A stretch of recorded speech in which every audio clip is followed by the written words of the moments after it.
Hey kids, so I mentioned on Sunday that we were going through a rough spot, so I'm not going to have a dad joke here. We had to put our beloved dog Squiggy down last week. So I wanted to make this video as a tribute to him. I'm sure you've seen him in some of my videos. He was a rescue dog from Pendleton, Oregon. We saved him in August of 2014, so we had him just over 8 years. They guessed that he was around 2 when we got him, so we're guessing that he was 10 or 11 years old. He had been at the shelter for a while, and he was going to be put down in a couple of days. That's what we were told by the shelter. We've always had female dogs in the past, but we made an exception for him because we felt compassion on the little guy. His name was Chewy when we got him. We didn't make much of it.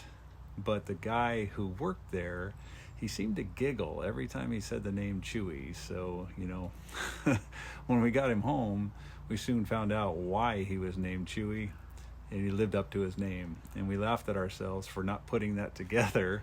And the guy even tried to warn us with his little giggle. So we always had fun with that. So Chewy had a jerry curl on the top of his head, so we renamed him Squiggy, after the character from Laverne and Shirley, so I'm dating myself there. It was a little strange at first getting used to him, since he was a boy dog. Without getting into details, he was doing what male dogs do, because that was not something that we had dealt with in the past with our other dogs, with our other female dogs. I have to tell you, Squiggy was one of the smartest dogs that I've ever been around. He seemed to always be a couple steps ahead of us. When the dog bowls were empty, for example, he would come over to me and I'd be sitting in my recliner, and he would kind of get my attention with his little growling sound. And I would assume he would want to go outside. So as we walked toward the door, he would always peel off toward the dog bowls to show me that they were empty. And then I would say, you need some food. And he would give me a little smile and wiggle his head. Often, though, the funny thing is he didn't even need food. He was just wanted to let me know that I wasn't doing my job. So, I was talking to my daughter about something that she remembered about him. And she always remembered that how smart he was too. We would have a party and you'd get your food and have your plate in front of you, and Squigs would always come over and kind of look at you and get your attention, and he'd make a little noise, and he'd look at you and then get your attention, and then he'd look down at your plate. He'd want to make eye contact with you, and then he'd look down at your plate. So it was much more sophisticated than begging. He wasn't just begging. He was like, letting you know, hey, I'm interested in what you have. Take a look down here. This is what I'm after. So pretty cute. And then my son recalls how, after the party, after everyone was going home, we're always huggers. That's what we'd always done. And Squiggy would want to get in on the action too. So he'd always make sure to do what male dogs do to the person's leg to let them know that he's going to miss them too. Squiggy was never really in a hurry to do things either. He was, when they were outside and I would call them in. Our other dog, Lola, she's an obedient border collie mix. She's also a rescue dog, but, she'd always make sure to come back right away as soon as I called her. And sometimes Squigs would take a little longer than that, and Lola, she felt that was a little inappropriate. So when he got back, she would always reprimand him and gnaw on his legs like, you need to get back here because you are not doing what our owner says. So pretty cute. When we did let Squiggy and Lola outside for longer than Squiggy felt like was appropriate, he would always come over to our back door and he'd bang, bang, bang on the back door about every 30 seconds until we would come over and let him in. Bang, bang, bang. It's pretty cute. So, and then also, when we went on walks, he would take his time, seeming to take in the moment along the way. In contrast, Lola, would always act like we're on a mission, and she still does that, to get wherever we're going so that we could hurry up and get back instead of enjoying the time together. I thought about doing a Wisdom Wednesday, kind of comparing how some of us are like Lola and some of us are like Squiggy. And I tend to be a little bit more like Lola, where I feel like I'm out there trying to get things done, and I need to actually slow down and be a little more like Squiggy and actually enjoy the moment and enjoy the time together. On walks, he would also mark his territory about every 10 feet, like male dogs do. And I was always amazed that at the end of the walk, he still had something left. I don't know where he was keeping it in that little body that he had. So, and now that we're going on walks too, since he's been gone, we're moving at a much quicker pace. So sadly, a little over a month ago, he started struggling to hold his pee around the house and during the night, which wasn't like him at all. So we took him into the vet, and they thought he might have a UTI, but we also had them do some blood work just in case. So they gave us some antibiotics, and we hoped for the best. We hoped that it was just a UTI.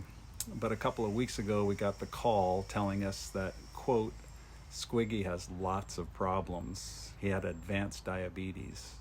So we took him to a different vet for a second opinion, and he said basically the same thing, and looked at his numbers and recommended that we actually put him down.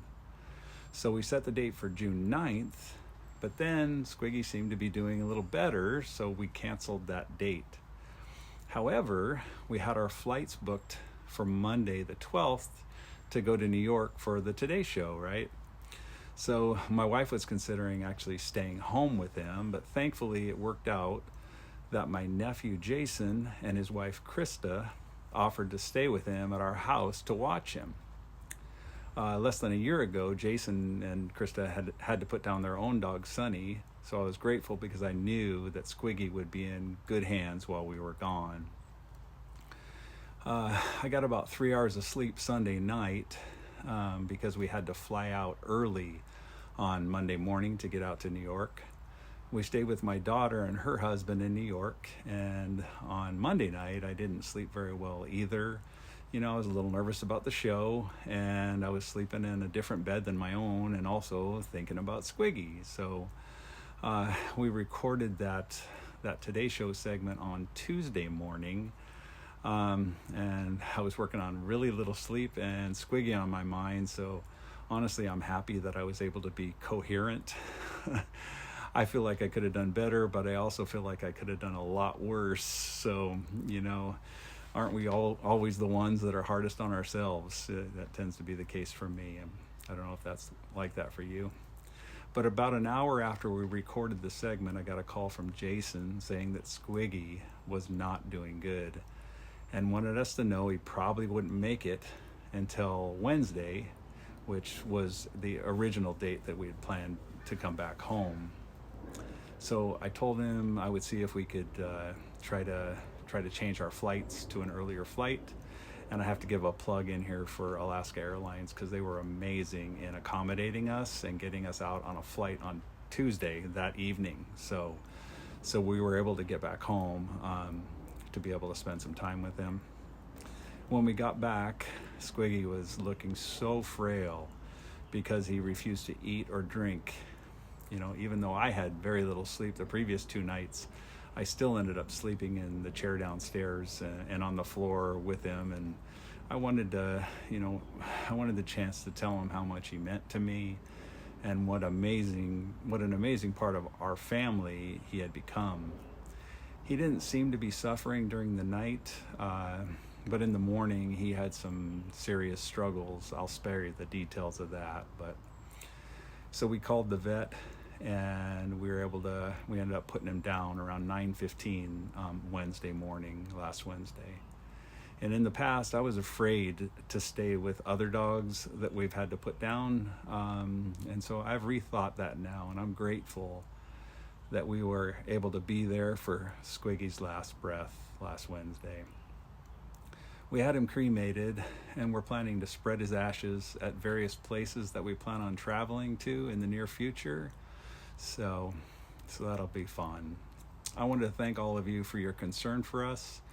It's much appreciated. Thanks for listening to this tribute to our beloved dog. It's tough, but rest in peace, Squiggy, my good friend. You will be dearly missed, but not forgotten.